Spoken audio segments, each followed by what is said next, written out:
Hey everybody, ShadowCon Maximus here, back for another video review. This time I'm coming at you with the spectacular Spider-Man action figure. Now, this figure is definitely a good figure. It's not too complicated, it's not too simple. It's got an amazing amount of detail. I would highly recommend picking up this figure. Now, there is one thing that comes with this figure, and that is this wall hanging web.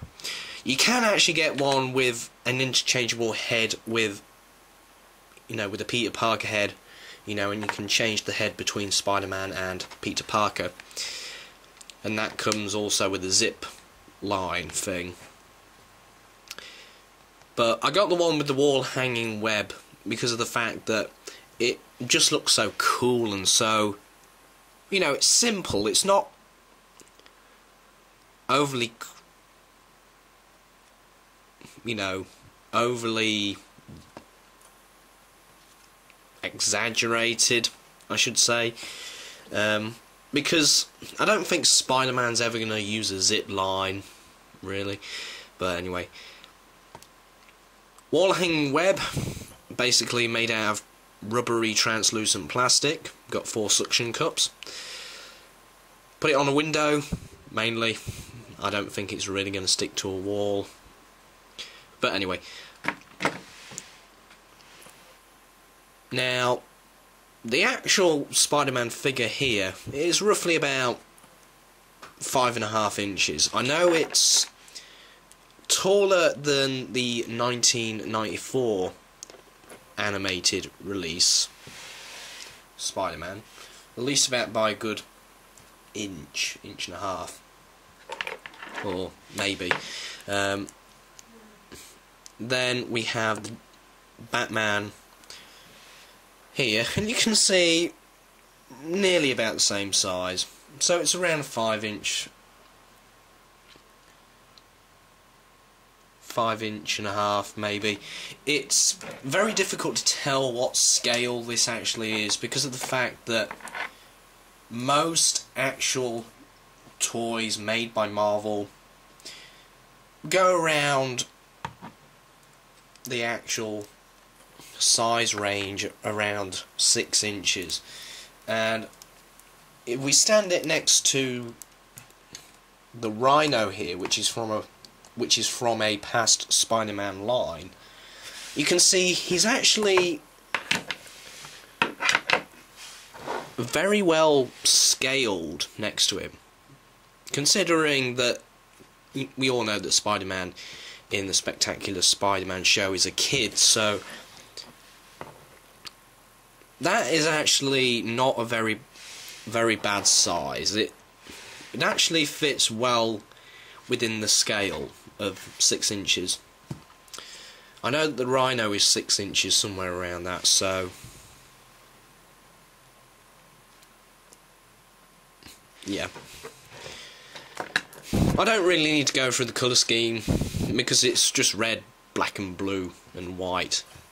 But the head is actually interesting because the head actually takes on a little bit of a different design. It's not like small and the eyes really close together. It's actually quite big and quite wide, but if you look at it from the side, you can see that it actually matches pretty well.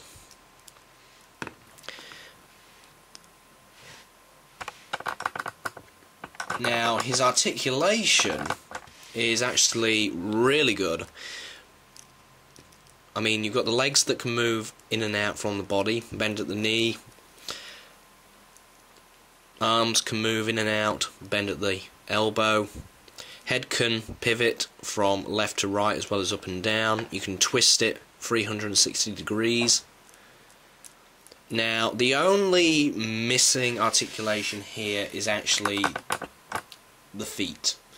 And that's kind of annoying, because when you're trying to pose this figure, you've got to have both feet flat on the floor, which is a pain because Spider-Man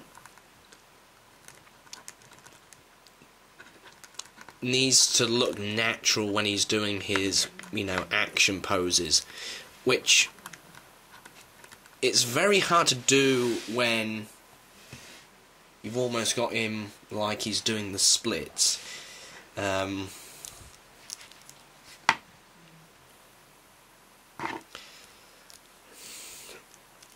that's the only real downside to it. I really wish that they stuck in like a joint there in order to free up this foot, because it would make it so much easier for posability, as you can see here.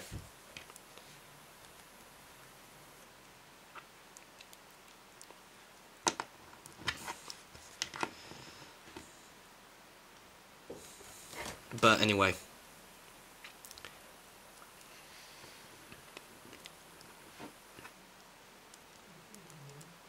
now I must say I'm very, very pleased I got this figure.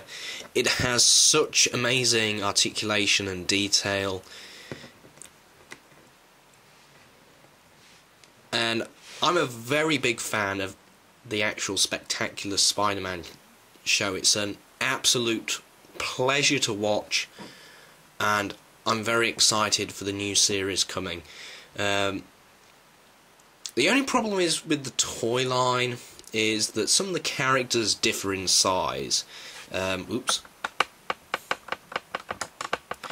And I'll show you what exactly I mean. There is Dr. Octopus next to Spider-Man. Yeah.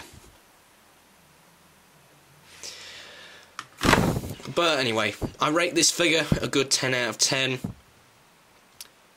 And I'll see you guys later. Cheerio.